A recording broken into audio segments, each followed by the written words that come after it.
Sit on your bed one day and ask yourself, what remarkably stupid things am I doing on a regular basis to absolutely screw up my life?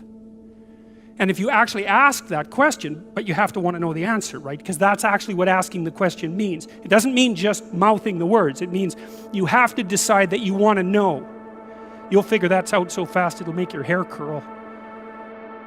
There's no better pathway to self-realization and the ennoblement of being than to posit the highest good that you can conceive of and commit yourself to it.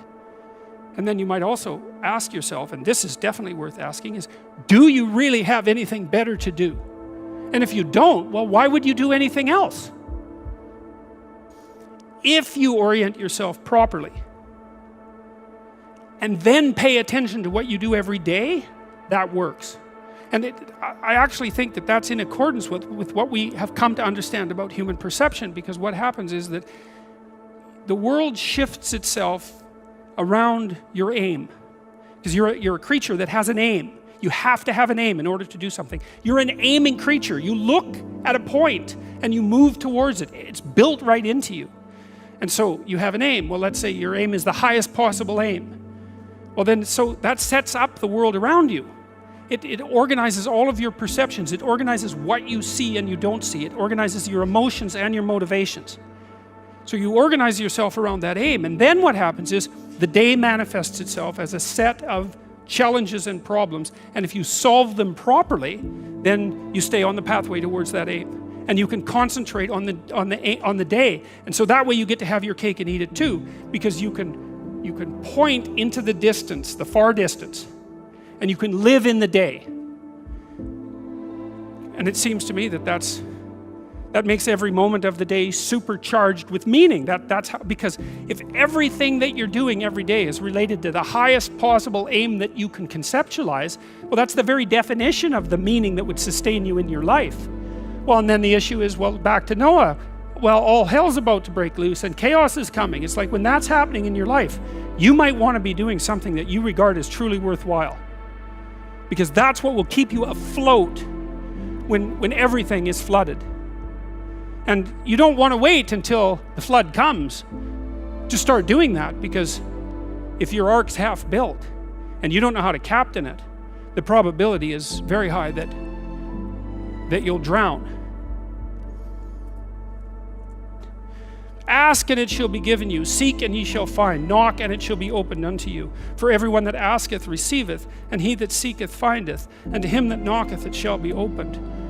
That sounded pretty optimistic again. But again, I think it's a description of the structure of existential reality, and by which I mean, when I'm in my clinical practice and I observe, and this is also the case with my students, is, let's say, people's lives aren't what they would like them to be. And so then you ask, why? Well, forget about tragedy and catastrophe, because that's self-evident, and we're not going to discuss that. Although the degree to which you bring about your own tragedy is always indeterminate. But I would never say that every terrible thing that is visited on a person is something they deserved. I think that that's a very dangerous presupposition, especially because everyone gets sick and everyone dies.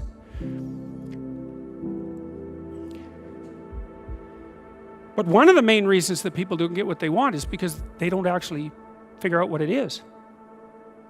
And the probability that you're going to get what would be good for you, let's say, which would even be better than what you want, right? Because, you might be wrong about what you want easily.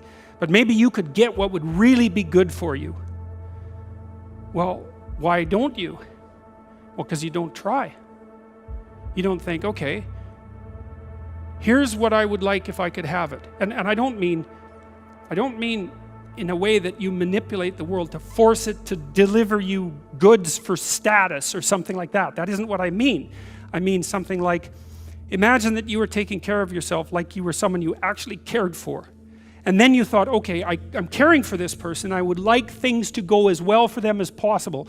What would their life have to be like in order for that to be the case? Well, people don't do that. They don't sit down and think, all right, let's figure it out. You've got a life. It's hard, obviously. It's like 3 years from now, you can have what you need. You got to be careful about it. You can't have everything. You can have what would be good for you, but you have to figure out what it is, and then you have to aim at it.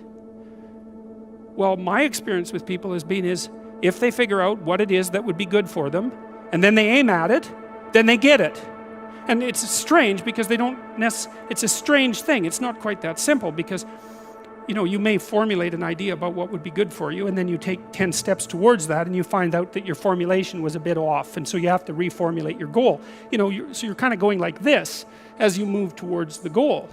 But a huge part of the reason that people fail is because they don't ever set up the criteria for success.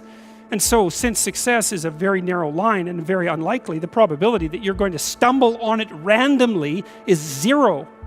And so there's a proposition here, and the proposition is, if you actually want something, you can have it. Now the question then would be, well, what do you mean by actually want? And the answer is that you reorient your life in every possible way to make the probability that that will occur as certain as possible. And that's a sacrificial idea, right? It's like, you don't get everything. Obviously. But maybe you can have what you need. And maybe all you have to do to get it is ask. But asking isn't a whim or today's wish. It's like, you have to be deadly serious about it. You have to think, okay, like I'm taking stock of myself. And if I was going to live properly in the world and I was going to set myself up such that being would justify itself in my estimation, and I don't mean as a harsh judge, exactly what is it that I would aim at? And so the issue is not so much the blindness of others, even though there's as much blindness among others as there is for you. But the issue here, the advice here, the description here is, you should be concerned about what's interfering with your own vision first. And you should leave other people the hell alone in relationship to that. And so if your mode of being in the world is, if you would just act better, things would improve for me, or if you identify the evil and the catastrophe as something that's outside, that someone else needs to fix, or that someone else is responsible for, then you're not going to fix that. And you're going to remain blind to the things that you're doing and not doing that make things not go well. And so it's just better to think, all right, I'm probably blind in many, many ways. And maybe there are some ways that I could rectify that, because it's highly probable that you're blind in all sorts of ways. I mean, in fact, it's virtually certain. And so it's just more useful to think, how is it that I'm wrong in this situation? I'll tell you something that I learned to do when I was arguing with my wife, which happened quite frequently, because when you actually communicate with people, you find out that there's many things that you don't agree on. And that's because you're actually different creatures. And so if you're actually going to have a truthful conversation, then you're going to find out that you don't see things the same way, and then you can either pretend that that's not the case and gloss over it and then end up in a 30-year silent war, or you can have the damn fight when you need to have it and see if you can straighten it out. So now and then we'd get in a situation where we were at loggerheads, we couldn't move. And, it would spiral up into hate speech, let's say. Because, yeah, everyone laughs because they know they manifest plenty of hate speech towards those they love.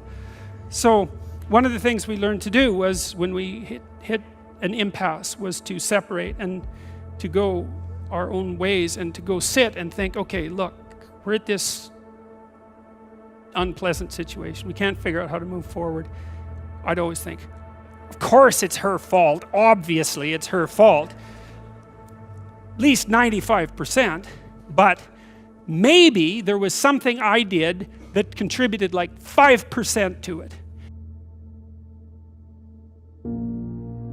If you do what it is that you're called upon to do, which is to lift your eyes up above the mundane, daily, selfish, impulsive issues that might beset you, and attempt to enter into a contractual relationship with that which you might hold in the highest regard, whatever that might be, to aim high and to make that important above all else in your life, that fortifies you against the vicissitudes of existence like nothing else can. And I truly believe that that's the most practical advice that you could possibly receive. The way that you fortify your faith in life is to assume the best, something like that, and then to act courageously in relationship to that. And that's tantamount to expressing your faith in the highest possible good. It's tantamount to expressing your faith in God. And it's not a matter of stating, well, I believe in the existence of a transcendent deity, because in some sense, who cares what you believe? I mean, you might and all that, but that's not the issue. It's not the issue. The issue, it seems to me, is how you act. The issue is not what you believe as if it's a set of facts, but how you conduct yourself in the world. The purpose of thinking is to let your thoughts die instead of you.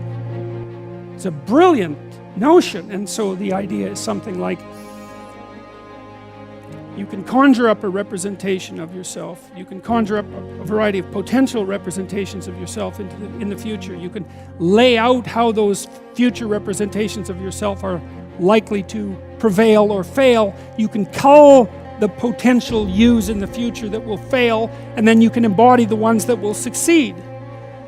You do that while simultaneously conjuring up a representation of your current state and determining for yourself, because of your undue suffering, which elements of your pathetic being need to be given up so that you can move forward into that future. And the goal, what is it that you're aiming at with that work and that sacrifice? That's the ultimate question. What is it that you're trying to do? Well, you're trying to improve the future. We believe that the future can be improved. We believe that it can be improved as a consequence of our sacrificial work. And so, once again, what are the limitations? What are the limits to that? What are the necessary limits to that? I would say we don't know. We conjured up this remarkable idea. The future exists. We can see it even though it's only potential. We can adjust our behavior in the present in order to maximize our probability of success in the future. How best to do that? Well, the idea is something like, don't hesitate to offer the ultimate sacrifice if you want the future to turn out ultimately well. What is it that you could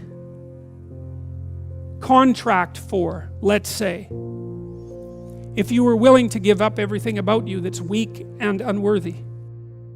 The proper sacrificial attitude produces a psychological state and then a social state that's a manifestation of that attitude that decreases the probability that the world will careen into hell and increases the probability that people will live high quality, meaningful, private lives in a society that's balanced and capable of supporting that. And none of that seems to me to be questionable, really. I also don't think it's anything that people don't actually know. You know, people have told me many times that when they listen to me talk, they're hearing things that they already knew but didn't know how to say. It's something like that. And this is one of those things that I think is exactly like that. I mean, I think it's at the very core of our moral knowledge, which is our behavioral knowledge and our perceptual knowledge. I mean, let's get this straight. Moral knowledge is no trivial matter. It's knowledge about how it is that you orient yourself in the world. There's no more profoundly necessary form of knowledge. Well, it's predicated on something that's exactly like this. We know that we have to make sacrifices. We know that we have to aim at what's good. So then why isn't that we don't aim at what's best and make the sacrifices that are necessary in order to bring that into play? I think it seems to me that in some sense that's self-evident. The question is why we don't do it, but there's answers to that too. Life is hard and it hurts people.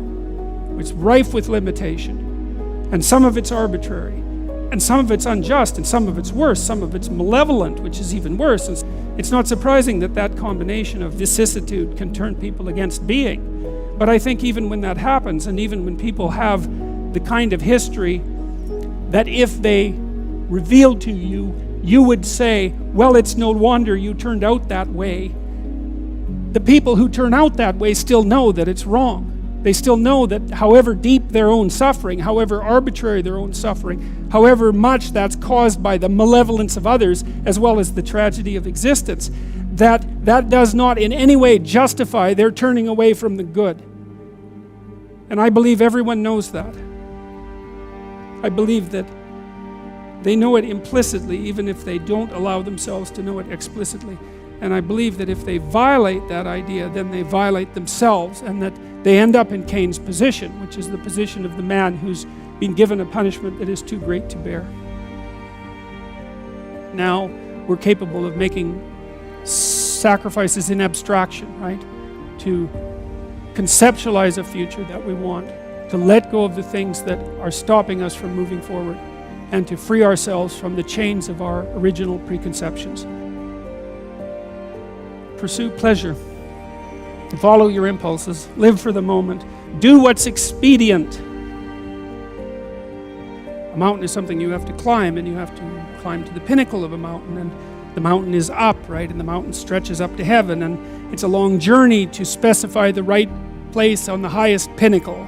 And that's symbolic, because of course it's a pinnacle that you're always trying to reach, just like you're always trying to aim. You're always trying to climb upward. At least that's the theory. It depends to some degree, of course, on your definition of upward.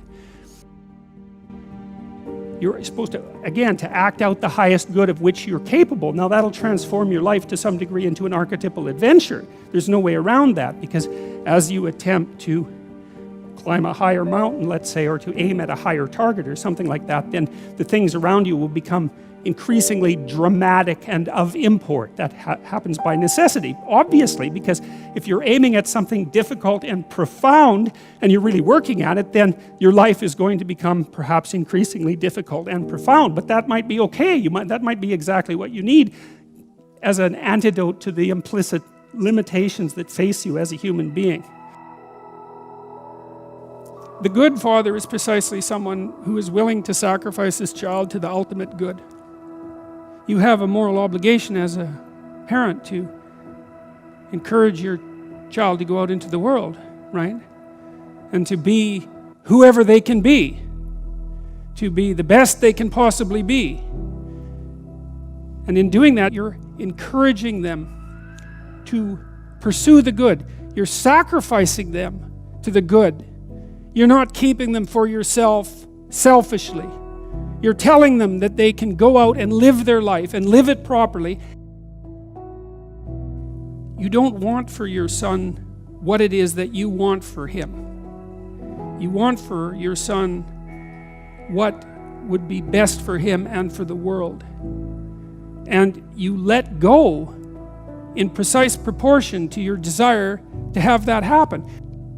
When you have an infant, you do everything for the infant, because the infant can do nothing for him or herself. But as the infant matures and is increasingly capable of doing things for him or herself, then you pull back, right? You pull back, and every time the child develops the ability to do something, you allow them or encourage them to do it, and you don't interfere. So if your child is struggling getting dressed, well, obviously there's some times that you help them, but mostly you let them learn so that they can know how to do it in the future. That's better for you, and it's certainly better for them. There's a rule if you're working with the elderly in an old age home, and the rule is something like, don't do anything for any of the guests, let's say, that they can do for themselves, because you compromise their independence. And so as a mother, you pull back and you pull back, and you let your child hit him or herself against the world, and you fail to protect them. But by failing to protect them, you encourage and ennoble them to the point where you're no longer necessary. Now, they may still want to see you, and it would be wonderful if that was the case, but the point is that you're supposed to remove yourself from the equation by encouraging your child to be the best possible person that person can be. And you sacrifice your desires, all of your desires, to that, your personal desires, even your desires for your child in relationship to you. Because you want them to move forward into the world as a light, right? As a light on a hill. That's what you want, if you have any sense. And so you don't get to keep your children at home because you need them. How do we come to know ourselves in terms of our personalities and, more importantly, potential? One of the first ways to come to know yourself is to understand that you don't. You can learn to kind of watch yourself like you're watching a stranger. So you have to understand that you don't know who you are. And that's not easy to understand because you think you know. But then, you remember You can't control yourself very well. You're not very disciplined. You're full of flaws. Maybe you don't know yourself as well as you think. But it's hard to get low enough to understand how deeply it is the case that you are ignorant about who you are. Now, there's an upside to that too, which also is that you're also ignorant about who you could be. And so the discovery of that, is some reward for the horror of determining who you actually are. Then you watch yourself. You watch yourself like you're watching a stranger. You watch what you say and you listen. And you think, well, what sort of person would say that? And how am I reacting emotionally when I'm communicating in that manner? Is that making me feel stronger or weaker? Is it filling me with shame? Is it helping my confidence? Am I laying out a lie? Am I deceiving myself and other people? Am I adopting this personality at parties that is designed to impress and to amuse, and it comes across as nothing but like self-centered narcissism? What are my dark fantasies? What are my aggressive fantasies? What is it that I'm willing to do? What am I interested in so that I'll spontaneously pursue it? What do I procrastinate about and why? What am I unwilling to do? What do I think is good? What do I congratulate myself for accomplishing? And what do I berate myself for failing to confront and to implement? Those are all incredibly complicated questions, and you don't know the answers to them. So that's a start. And then in terms of potential, well, you'll discover a little bit more about your potential as you discover who you are, especially the darker parts of yourself, because then you discover your potential for mayhem. There's some real utility in that. The discovery that you're dangerous. It's such a useful discovery. It's actually something that strengthens you, because the first thing that a realization like that can in fact produce is the ambition to incorporate that danger into a higher order personality. And that can make you implacable. That can make you someone who can say no when you need to say no. That can make you someone who won't avoid necessary conflict. And so that's unbelievably useful. And so that's one of the potentials that you might discover. The other thing you do to discover your potential is you challenge yourself. It's like, take a bit of a look at yourself and think about what's not so good that you could improve, that you should improve by your own standards, and that you would improve, and set yourself a little goal. Maybe you're not studying at all at your university, or maybe you're at work and you've got this stack of paper there, and you haven't looked at that damn stack for like a month, and you know that you should be, and you're bothering yourself at night because you're avoiding that. It's like, maybe think, well, I've avoided that stack of paper completely for 1 month. I'm quite a coward when it comes to whatever snakes might be hidden in that stack of paper. How about tomorrow I just put that stack of paper in front of me on my desk, and I glance through it for 15 seconds. See if I can do that. It's like, well, you set yourself a goal of improvement. It's a humble goal. There's things you could do to improve, and you know what they are. And there's small steps that you could take, that you might take, that would put you in that direction. And then the question is, are you big enough to take those small steps?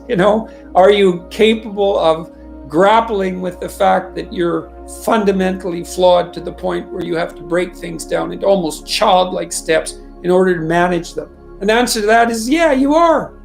Most people have things they avoid, and they're afraid of. So I would say to some degree, it's the lot of everyone.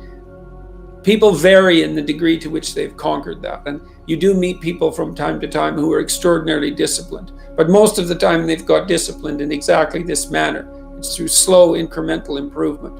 And then you challenge yourself. It's like, well, could I do this? That would be better. Then you find out. And then you think, well, is there something slightly larger and more challenging that I could do that would be better? And you try it and you find out. And as you try it and you find out, generally you get better at it, and you can take on larger and larger challenges. You take responsibility for yourself. That's part of standing up straight with your shoulders back. It's like, take on the world, man, but only at the level that you can manage. When you're ignorant and biased and deeply flawed and immature, It's where everyone starts. You don't want to bite off more than you can chew, but it doesn't mean that you can't wrestle with part of reality. Some part that's small enough so that you have a good shot at victory. And then you attain victory over some small part of the chaos. And then you're the person who's victorious over chaos. You're just a beginner, but that's who you are. And then maybe you can get unbelievably good at that. And you do that by challenging yourself humbly at the level that you're able to function. It's easier to understand if you think about a child that you're trying to rear properly, and you want to help that child reveal their highest potential, whatever that is, whatever that means. And what you do is you don't set them a series of impossible tasks in the hope of undermining their self-confidence. You form a relationship with them that is predicated on your interest in their highest mode of being. And then you offer them challenges that are precisely optimized to their ability, right? So they can do them, but they have to stretch. The two elements of their ability would be what they can do and how much they're capable of transforming what they can do. And an optimal challenge stretches you to the end of what you can do and then into the domain of how you can transform. You have to be humble and wise enough to understand that you might have to aim pretty damn low, especially in those places where you're not functioning well. And it might be so embarrassing that you can't bring yourself to fathom that that's actually who you are. You need the loss of that arrogant ego because it's precisely what's interfering with your movement forward. It's part of the adversarial process, mythologically speaking, that stops moral progress. You're too proud of who you think you are to notice what you're like so that you could change properly. You don't want to sacrifice that part of yourself. It's probably associated with some delusion that helps you maintain a positive, although very fragile self-image, in the absence of genuine effort. It's not to be recommended. So you know yourself by watching and paying attention. It's not thinking exactly. It's not imagination. It's watching like you're a snake. Because a snake watches like cold-bloodedly with no emotional reaction, just to see what's there. It doesn't allow what is wanted or desired to interfere with what is observed. So you watch yourself like that, as if you don't know who you are. Well, that's the beginning. And then you challenge yourself continually to see how far past yesterday you can push today and tomorrow, and to continually experiment with expanding the domains not only of your competence but of your ability to increase that competence. The upper limit to that is proportional to the moral effort that you put into it.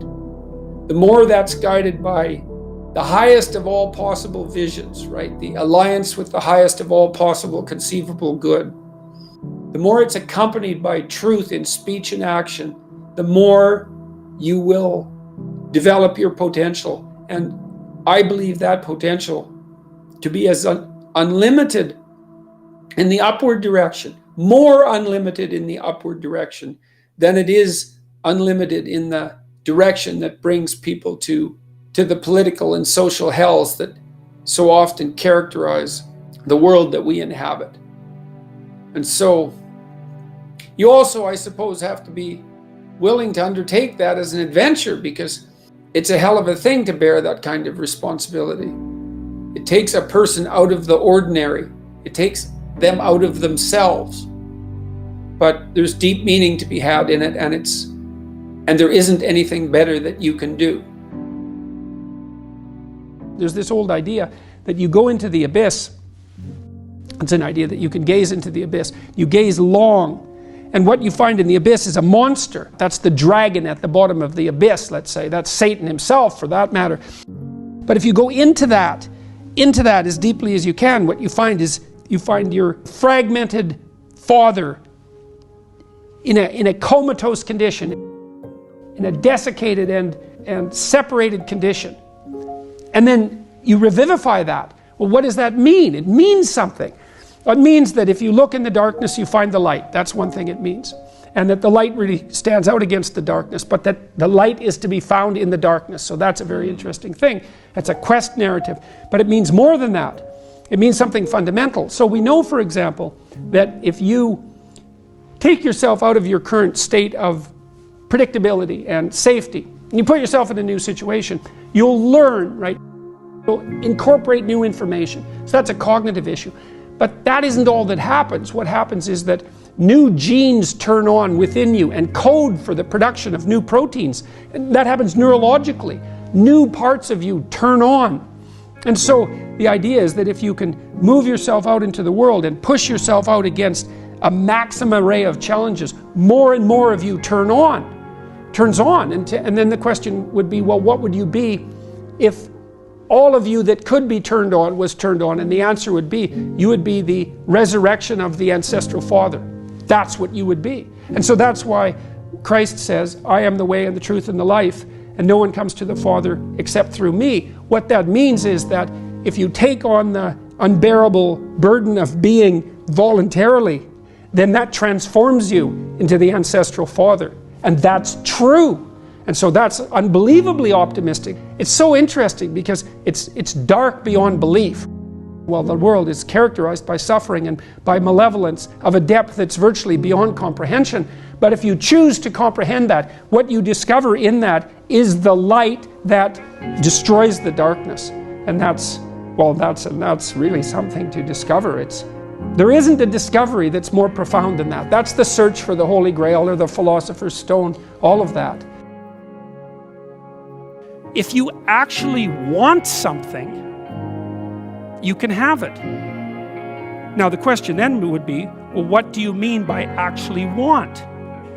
And the answer is that you reorient your life in every possible way to make the probability that that will occur as certain as possible. And that's a sacrificial idea, right? It's like, you don't get everything. Obviously.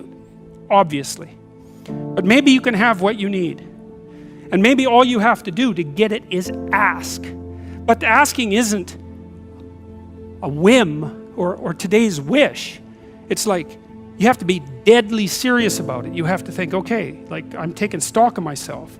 And if I was going to live properly in the world and I was going to set myself up such that being would justify itself in my estimation, and I don't mean as a harsh judge, exactly what is it that I would aim at?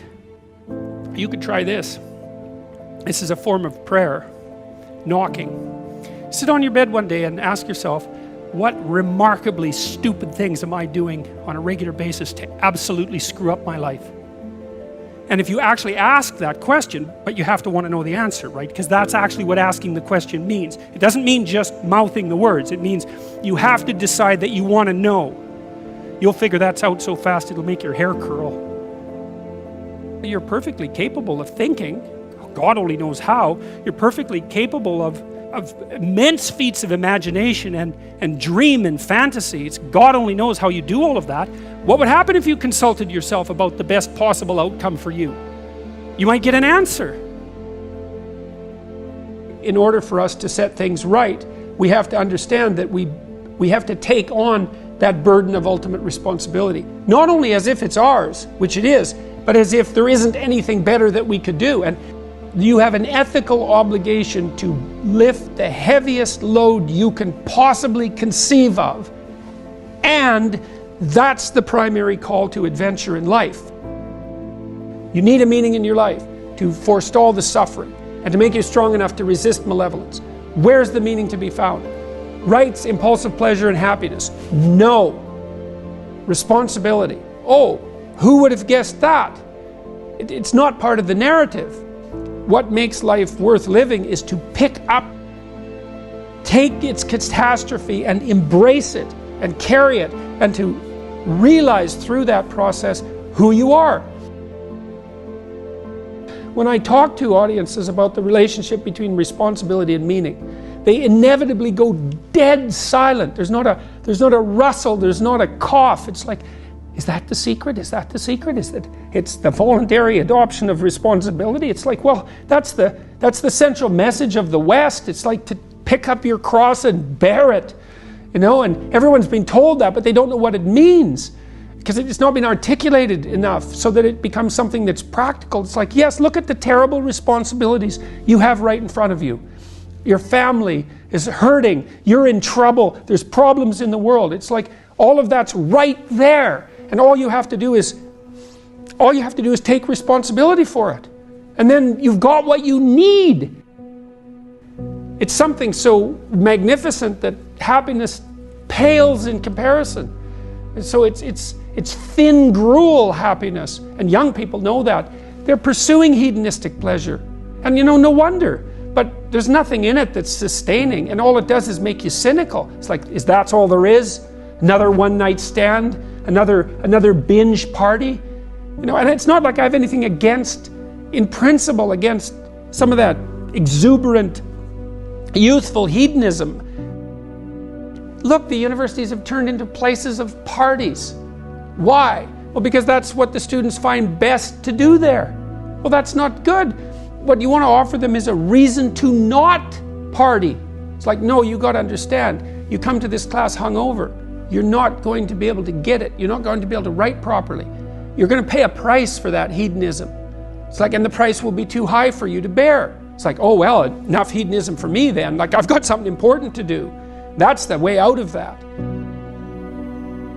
Before you can be a painter who can paint what's beyond mere memory, you have to inculcate that discipline, skill, and a lot of that is painful repetition and hard grinding work. It's the sacrifice of the present for the future. But once you manage that, then things open up. That's why we have disciplines, right? I mean, the words aren't there by accident. You have to narrow yourself first, and then you can broaden outward. And so that's part of the process of maturation. That's part of the sacrifice of childhood. Say, in childhood you're nothing but potential, but it's not realized and you don't know how to realize it. And so then the question is, well, how do you get to a point where you realize the potential? And the answer is, you sacrifice almost all of it to a single direction. And so that's the thing about growing up, is that when you're a teenager and a young adult, you have to sacrifice everything you could have been as a child to be the one thing that you're aiming at. But then that opens up. Everyone in their right mind knows that there's a million ways of doing things wrong, and one way, if you're lucky, to do things right. And so the notion that it's a very, very narrow pathway that you tread upon if you're doing things right, that's wisdom. That's the line between chaos and order that you're supposed to be on constantly, right? It's a very, very thin line, because if you're a little bit too far in one direction, then it's too much chaos, and if you're a little too far in the other direction, then it's too much order. And both of those aren't good. The balance has to be exactly right. And you can feel that, and I truly believe you can feel that, and I think it's your deepest instinct. It's your deepest instinct, and I mean that biologically. I don't mean that metaphorically. I think that your psyche is arranged to exist in a cosmos that's composed of chaos and order. I think that's why you have the hemispheric structure that you have. And then when you feel as if you're meaningfully engaged in the world, when the terror of your mortality strips away and you're engaged and it's timeless, that's the deepest instinct you have telling you that you're in the right place at the right time. And then what you do is practice being there. Practice being there. And that's that narrow spot that's so difficult to find. You wander around it. Maybe if you're lucky, you can watch. This is an experiment. Watch yourself for 2 weeks. Like you don't know who you are, because you don't. So watch yourself for 2 weeks and notice there's going to be times when things are proper. They're arrayed properly for you. It's not easy to notice, because when they're arrayed like that, you're so engaged, you don't exactly notice, you know. But you'll see, oh, I'm in the right place. It's like, okay, how'd I get here? What am I doing right? You know, how is it that this could happen more often? I'd like this to happen more often. How would I have to conduct myself in order for that to happen more often? And then you practice that, and then maybe instead of 10 minutes a month or 10 minutes a week, it's like 15 minutes a day, and then it's half an hour a day, and then it's an hour a day, and then it's 4 hours a day. And maybe if you're extraordinarily careful, then you get to a point where you're like that a good proportion of the time. You are not the master of your own house. There are spirits that dwell within you, meaning you have a will and you can exercise a certain amount of conscious control over your being, but there are all sorts of things that occur within you that seem to be beyond your capacity to control.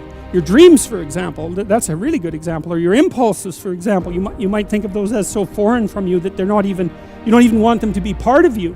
But more subtly even, how about what you're interested in, what compels you? Like, where does that come from? Exactly. Because you can't conjure it up of your own accord, you know. So if you're a student and you're taking a difficult course, you might say to yourself, well, I need to sit down and study for 3 hours. But then you sit down and that isn't what happens. Your attention goes everywhere. And you might say, well, whose attention is it then if it goes everywhere? Because you say it's your attention. It's like, well, if it's your attention, maybe you would be able to control it, but you can't. And so then you might think, well, Jen, just exactly what the hell is controlling it? And you might say, well, it's random. Well, it better not be random. I can tell you that. That happens to some degree in schizophrenia. There's an element of randomness in that. It's not random. It's driven by the action of phenomena that I think are best considered as something like subpersonalities. You can't make yourself interested in something. Interest manifests itself and grips you. That's a whole different thing. And so what is it that's gripping you? And how do you conceptualize that? Is that a divine power? Well, it's divine as far as you're concerned because it grips you and you can't do anything about it. And so there's a calling in you towards what you're compelled by and what you're interested in. And sometimes that might be very dark and sometimes not. But you're compelled forward by your interest. And so the idea that what moves you away from your country and your father's house and the comforts of your childhood home is something that's beyond you and that you listen to and hearken to. That's exactly right. And you can say, well, I don't want to call that God. It's like, it doesn't matter what you call it exactly. It doesn't matter to what it is, what it's called. It still is. And if you don't listen to it, that's the other thing. If you don't listen to it, and I've been a clinician and talked to enough people now, as old as I am, to know this absolutely. If you do not listen to that thing that beckons you forward, you will pay for it like you cannot possibly imagine. You'll have everything that's terrible about life in your life and nothing about it that's good. And worse, you'll know that it was your fault and that you squandered what you could have had. So, this is not only a calling forth, but a warning. One of the things that I've noticed in my life is that nothing I've ever done was wasted. And by done, I mean put my heart and soul into, like attempted with all of my effort.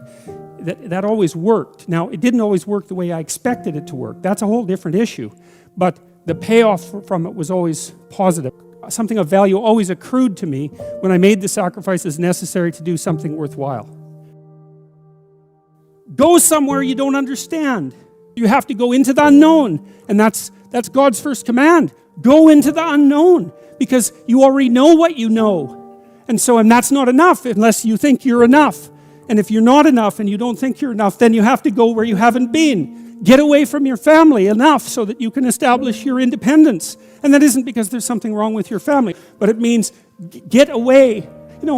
I talk to people very frequently whose families have provided them with too much protection. And they know it themselves, and that means they're deprived of necessity.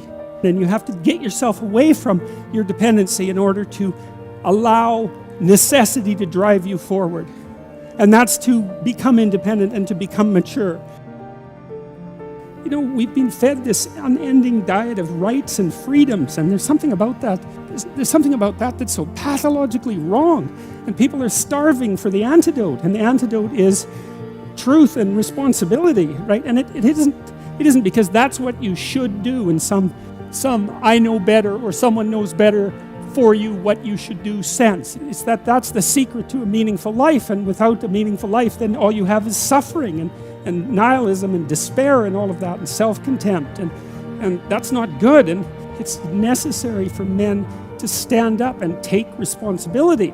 If you were able to reveal the best of yourself to you in the world, that you would be an overwhelming force for good, and that whatever errors might be made along the way would wash out in the works. If you forthrightly pursue that which God directs you to pursue, let's say, that all things are possible. And so we don't know the limits of human endeavor. We truly don't. And it's premature to put a cap on what it is that we are, what it is that we're capable of. And so you know, you're already something, and maybe you're not so bad in your current configuration. But you might wonder, if you did nothing for the next 30 years except put yourself together, just exactly what would you be able to do?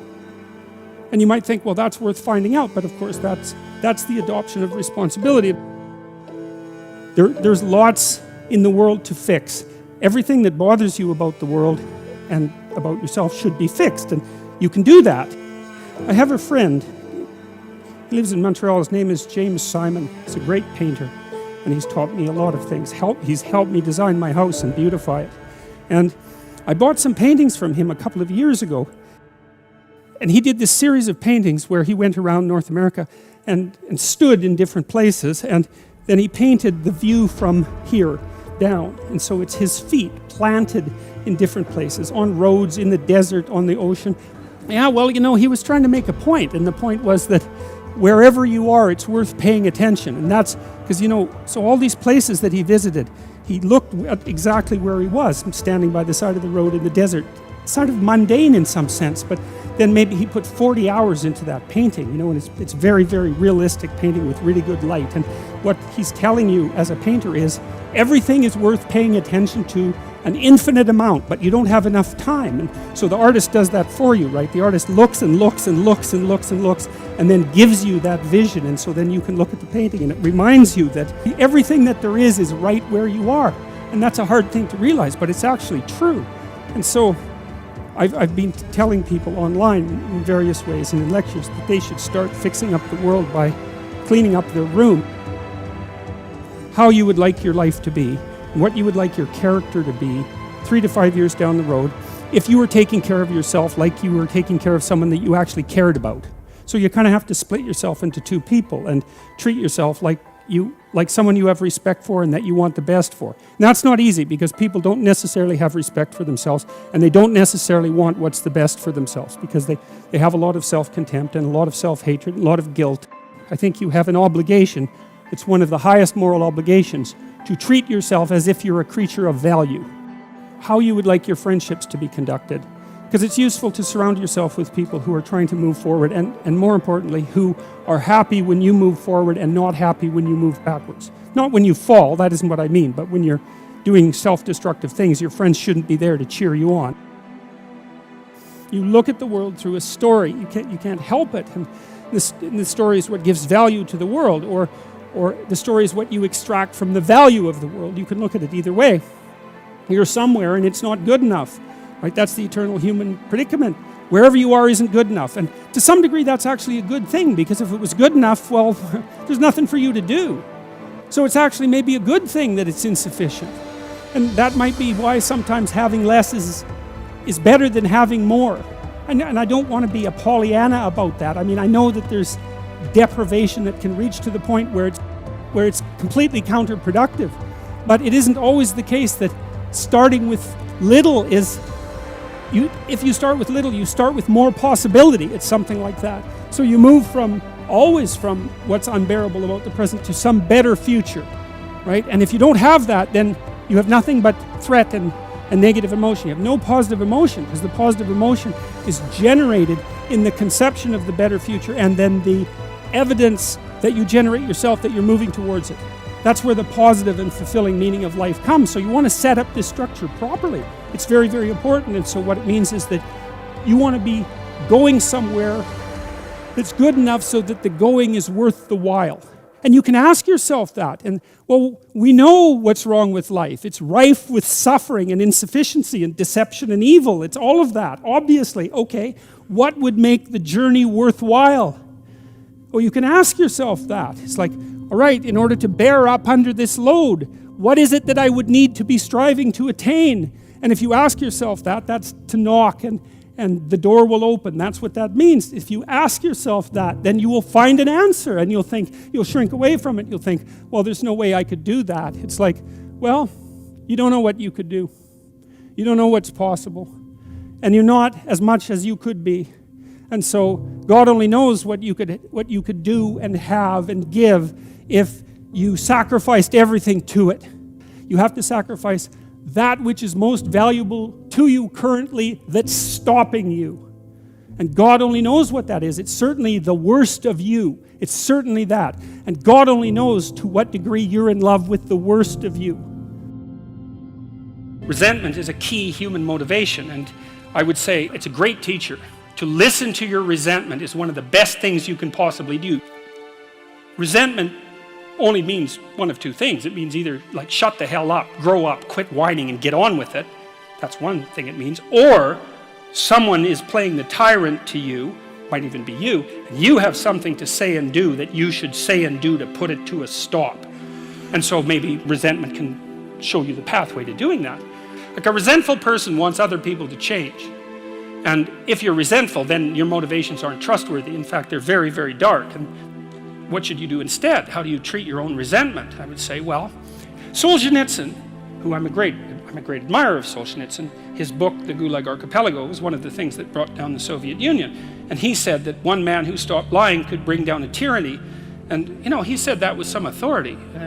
He said when he was in the Gulag camps, you know, meditating on how the hell he got there, and he had a rough life, man. I mean, first of all, he was on the Russian front at the beginning of World War II, and then he was thrown in the Gulag camps, and that was just the beginning of his adventures, man. He had a rough life. And he was in the camps, and he was thinking, what the hell? How did I get here? What's going on? I mean, he had Hitler and Stalin to blame, right? So if you need someone to blame, man, Hitler and Stalin, that's great. But that isn't what he did. He said he meditated for a while once he realized that he might have something to do with, in some strange way, with the way things turned out for him. And he said he went over his life with a fine-tooth comb in his memory. He thought, okay, where did I go wrong? But by my own judgment, when there was a path in front of me, when did I take the path that I knew I shouldn't take? Because you all know that, right? You know. Sometimes you don't know if what you're doing is good or if it's bad. It's just ignorance. You just don't know. But sometimes you bloody well know, and you do the thing you know you shouldn't do anyways. That happens a lot. And why do you do that? Spite is part of it, stupidity. There's all sorts of reasons, but you certainly know you do it.